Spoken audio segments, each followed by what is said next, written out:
বিধানসভা ছেড়ে হাবড়ার যুব কম্পিউটার সেন্টারে পরীক্ষা দিতে আসলেন নবনির্বাচিত বাগদার বিধায়ক। রাজ্য উপনির্বাচনে বাগদা কেন্দ্র থেকে তৃণমূল কংগ্রেসের প্রতীকে জয়লাভ করেছেন ঠাকুরনগর ঠাকুরবাড়ির অন্যতম সদস্যা মধুপর্ণা ঠাকুর। এদিন মধুপর্ণা জানান, বর্তমানে তিনি 1.5 বছরের একটি ADFS কম্পিউটার কোর্স করছেন।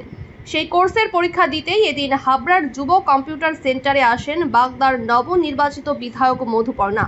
নির্বাচনে ব্যস্ত থাকার ফাঁকেই অল্প সময় ধরে এই কোর্সের সিলেবাস কমপ্লিট করায় পরীক্ষা দিতে কোনো রকম অসুবিধা হয়নি তার। পরীক্ষাও বেশ ভালো হয়েছে বলেও জানালেন তিনি। মধুপর্ণা জানান, মা মমতা বালা ঠাকুর বলেছিলেন বর্তমান যুগের সঙ্গে তাল রাখতে কম্পিউটার কোর্স করার কথা।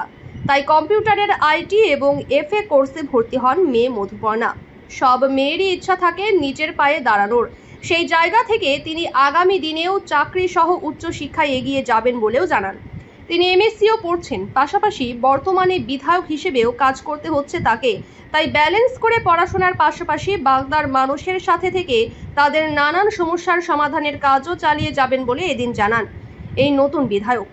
ব্রিজ, রাস্তা, লাইট সহ নানান সমস্যার কথা ভোট প্রচারে গিয়ে মানুষের কাছ থেকে শুনেছিলেন তিনি।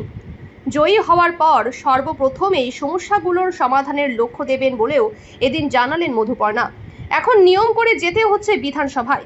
বিধানসভার সর্বকনিষ্ঠ সদস্য হওয়ায় প্রতিনিয়ত ফিরছেন তিনি বলেও জানান। কোনো ক্ষেত্রে সমস্যা হলে বিষয়টি জিজ্ঞাসা করে নিচ্ছেন অন্যান্য সতীর্থদের কাছ থেকে। নতুন নানা বিষয়ে শিখতে পেরেও বেশ উচ্ছ্বসিত এই নতুন বিধায়ক মধুপর্ণা ঠাকুর। পাশাপাশি ঠাকুর বাড়ির আরেক সদস্য দাদা শান্তনু ঠাকুর ও মতুয়া বাড়ির পারিবারিক দণ্ড নিয়ে বলতে গিয়ে তিনি মধুপর্ণা জানান, আগামী দিনে তিনি চেষ্টা করবেন সব রকমভাবে দ্বন্দ্ব মিটিয়ে একসঙ্গে চলার। তবে রাজনীতির সঙ্গে পারিবারিক বিষয়টিকে আলাদা করেই দেখতে চান ঠাকুরবাড়ির এই সর্বকনিষ্ঠ রাজনৈতিক সদস্য। সোমবার থেকে আবারও ফের নিয়ম করে বিধানসভায় যাবেন বাগদার এই নতুন বিধায়ক মধুপর্ণা বলে জানান।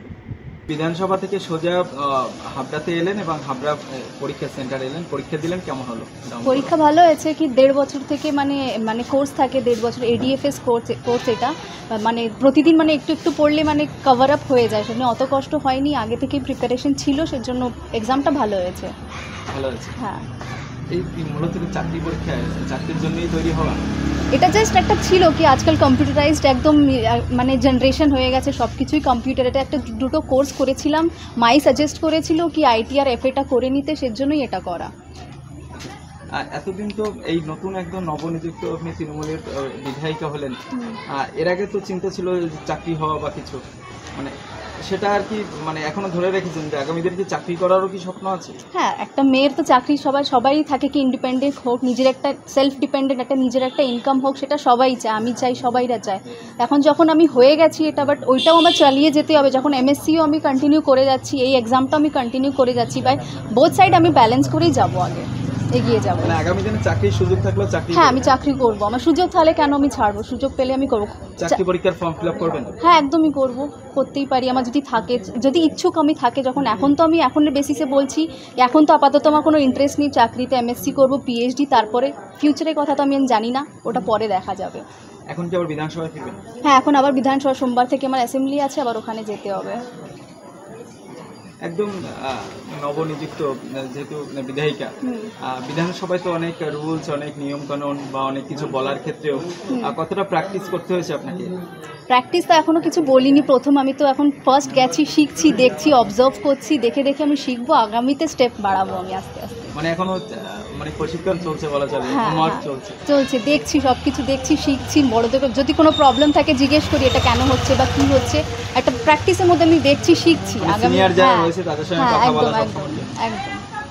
আপনি কি একদম বিধানসভার একদম কম বয়সী কনিষ্ঠ বিধানসভা? হ্যাঁ, আমি একদম ছোট, একদম কম বয়সী। একদম 21শে জুলাইয়ের মঞ্চে আপনাকে বক্তৃতা রাখতে শোনা গেছে, সেখানে আপনারই দাদা শান্তনু ঠাকুর তাকে দাদা বলে সম্বোধন করেছেন, এবং আপনার মুখে কিছু নেতিবাচক একদম কথা শোনা গেছে। সেখানে কি আগামী দিনে আপনার হাত ধরে ঠাকুর বাড়িতে যে আমরা দ্বন্দ্ব দেখতে পাই সেটা কি মিটতে পারে? আশা করতে পারি। হাজারলি আমি আগেও বলেছি, আমার দাদা, একটা রক্ত সম্পর্ক থেকে যায়। আমার কাকার ছেলে, উনি যদি হয়, ইন কেস যদি হয় কি আমরা আপোষে মানে মিলেমিশে থাকতে পারি, সেটা হবে। সেটা কোনো রাজনীতির সাথে লিঙ্ক নয়, ওটা আমাকে নিজেদের ব্যাপার, একটা ভাই বোনের সম্পর্ক, সেই হিসাবে বলছি আমি। একদম প্রতিশ্রুতি দিয়েছিলেন বিভিন্ন মানে বাগদার এই ভোটের ক্ষেত্রে সব থেকে প্রথম এবং প্রধান কী কাজ থাকবে বাগদাবাসীর জন্য? আমি যখন ক্যাম্পেনিংয়ে গেছিলাম প্রতিটা প্রায় অনেক বাড়িতে যাওয়া হয়েছিল, ওখানে ব্রিজের খুব সমস্যা, রাস্তা, লাইট, জল, এই সব জিনিসের খুব কষ্ট আছে। ওনাদের কথা দিয়ে এসেছি, আমি কথা রাখতে চাই, ওনাদের হয়ে যেন আমি কাজ করতে পারি। কী কাজ থাকবে প্রথম? ব্রিজ বললাম তো, ব্রিজের খুব সমস্যা, ওনাদের ব্রিজ, অনেকগুলো ব্রিজ এখনও হয়নি বা আধা কমপ্লিট হয়ে বসে রয়েছে, সেইগুলো আমি ওনাদের কাছে আমি কাজ করতে চাই। ব্রিজগুলো কমপ্লিট যেন ওরা কোনো সমস্যা না হোক বাসিন্দাদের জন্য, সেজন্য করতে চাই।